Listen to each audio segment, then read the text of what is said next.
Well, we've been told before that Hollywood respects male-female creative partnerships.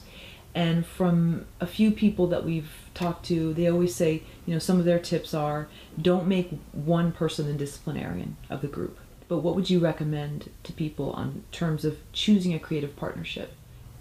I'm not so sure that I think of what Roger and I do as a partnership. I'm not sure. I mean, I suppose people from the outside would look at it and say that it is. But I think Roger's so sui generis in what he does. He's like, hundreds and hundreds of films, and I kind of one at a time and so on. And we mostly don't work on the same projects.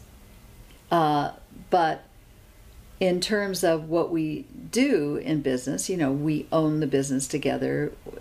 There is a distribution company. There are common things that we need to decide about an approach, having to do with how much of our money are we going to spend on a film, and what entity will it come from, and so on. Or discussion back and forth about what do you think about this actor, or what do you think about that director, or can you recommend someone who'd work for you, or we really need a key grip.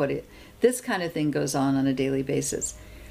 I don't think we've ever had a serious disagreement about anything to do with whatever we do in business together.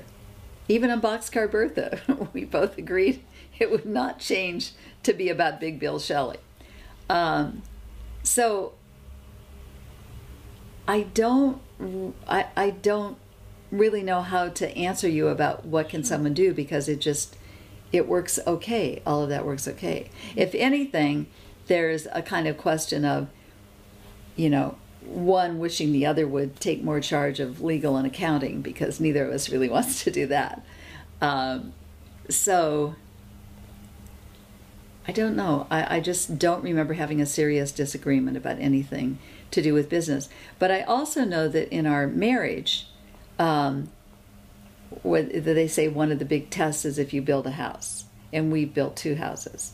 And I think what actually happened, which maybe is what happens on the business end of this, is that we each had a couple of specific things that were very important to us to have in the house. The location of the dining room and the location of the bedroom, the size of the living room. And we both wanted the opposite thing. And we just traded. And I got the dining room where I wanted it, and he got the big living room. And that was the end of it, and we never really had a discussion about it again. And the same thing happened with the second house. So I think maybe that kind of thing is happening on a regular basis with us in business, which is kind of thinking about, what's important to the other person and letting it go, and making a stand and having that be heard.